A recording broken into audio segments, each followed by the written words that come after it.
इस वक्त एक ब्रेकिंग न्यूज आ रही है रूस के शहर बेलग्रेद से। वो आपको बता दें जहां अचानक से ही धमाके की वजह से दहशत मच गई है। जानकारी के मुताबिक बेलग्रेद में एक ड्रोन में जोरदार धमाका हुआ जिसकी चपेट में आने से 2 लोग जख्मी हो गए। इसके अलावा इस विस्फोट की वजह से वहां मौजूद कई कारों को भी नुकसान पहुंचा।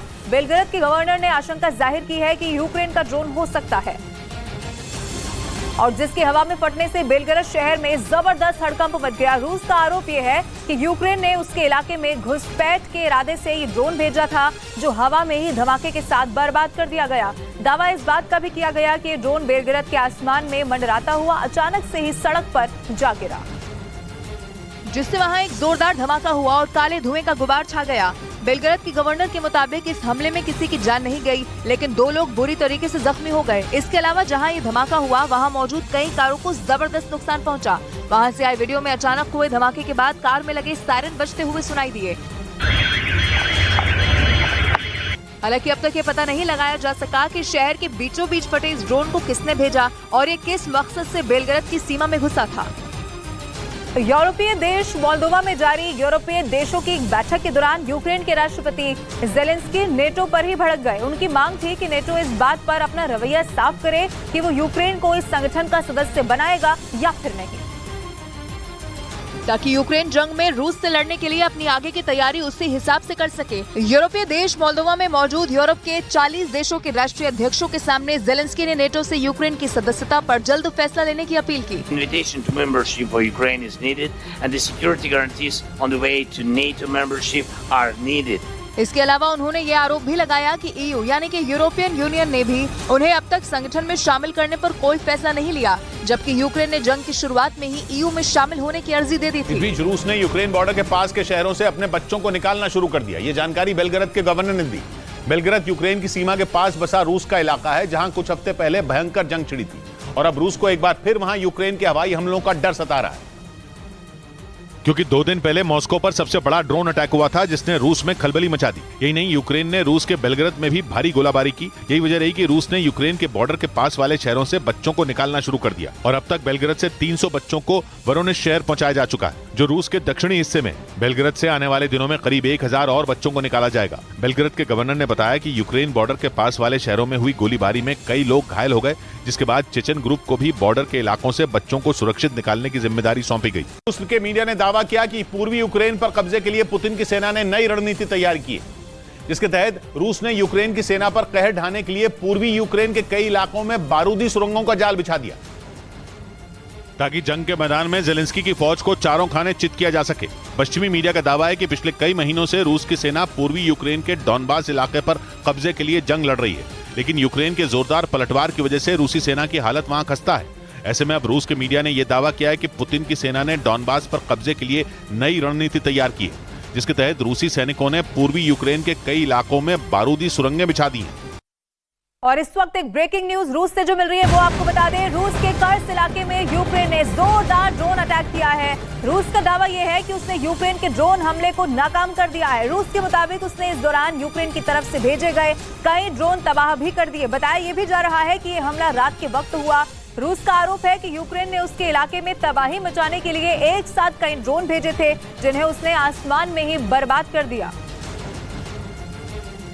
बीच रूस ने पश्चिमी देशों पर यूक्रेन में नरसंहार करवाने का आरोप लगाया। पश्चिमी देशों पर यह बड़ा आरोप रूस के विदेश मंत्री ने लगाया, जिन्होंने क्राइमिया और रूस के कब्जे वाले यूक्रेन के इलाकों पर हो रहे हमलों का जिक्र किया और पश्चिमी देशों पर बरस पड़े। एक दिन पहले ही यूक्रेन के लुहांस्क में बड़ा हमला हुआ था। यही नहीं, रूस के कब्जे वाले यूक्रेन के जापोरिजिया, खैरसोन और डोनेस्क पर भी लगातार हमले हो रहे हैं। रूस के विदेश मंत्री ने इन्हीं हमलों का जिक्र करते हुए पश्चिमी देशों पर निशाना साधा और बयान दिया कि पश्चिमी देश जेलेंस्की के प्लान में उसका साथ दे रहे हैं और जेलेंस्की की मदद कर यूक्रेन में नरसंहार करवा रहे हैं, क्योंकि जेलेंस्की की सेना अपने दम पर रूस की सेना से नहीं लड़ सकती, लेकिन पश्चिमी देशों से मिली मदद से जेलेंस्की की सेना जंग में डटी हुई है।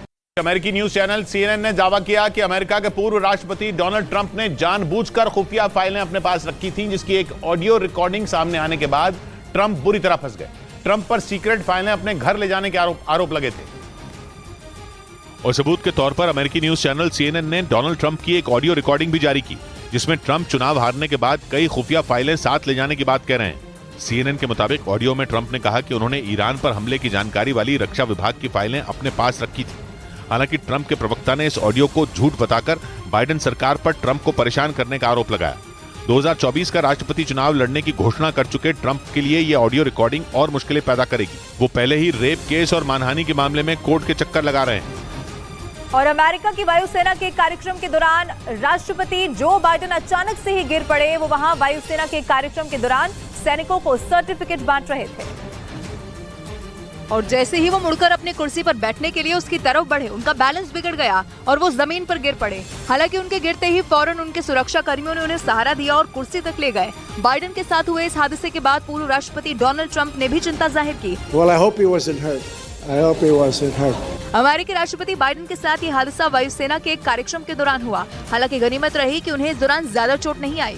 स्वीडन के नेटो सदस्य बनने की राह में तुर्की ने एक बार फिर अड़ंगा लगा दिया। नॉर्वे की राजधानी ओस्लो में होने वाली नेटो की बैठक में तुर्की के विदेश मंत्री ने जाने से मना कर दिया, जिसके बाद तुर्की और स्वीडन का विवाद खुलकर सबके सामने आ गया, क्योंकि कुर्द लड़ाकों की वजह से तुर्की स्वीडन पर भड़का हुआ है। तुर्की का आरोप है कि स्वीडन कुर्द लड़ाकों को फलने फूलने का अपना देश में पूरा मौका देता है और यही कुर्द लड़ाके तुर्की पर आए दिन हमला करते हैं। एक दिन पहले तो कुर्द लड़ाकों ने एर्दोआन के विरोध में स्वीडन की राजधानी स्टॉकहोम में झंडे फहराए थे, जिसके बाद तुर्की ने स्वीडन से उन लोगों पर सख्त कार्रवाई करने को कहा था, लेकिन अब तक वो कार्रवाई नहीं हुई, जिसकी वजह से तुर्की ने नेटो की अहम बैठक में शामिल होने से मना कर दिया। इस बैठक में स्वीडन के नेटो सदस्य बनने पर फैसला होना है।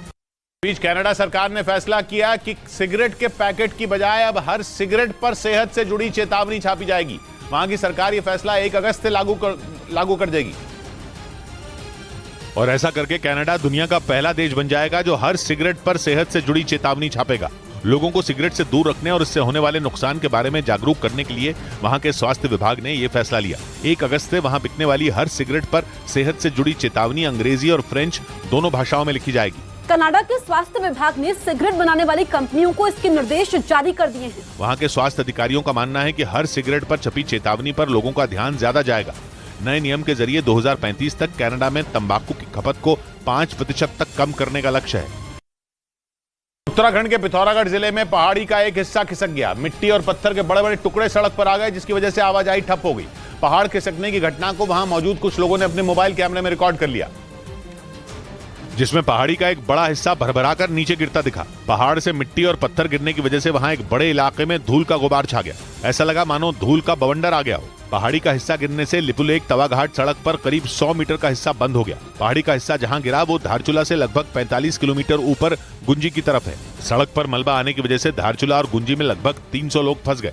हालांकि थोड़ी देर बाद ही प्रशासन की टीम ने मिट्टी हटाने वाली मशीन से मलबा हटाने का काम शुरू कर दिया। बताया गया कि सड़क खुलने में कम से कम 2 दिन का समय लग सकता है।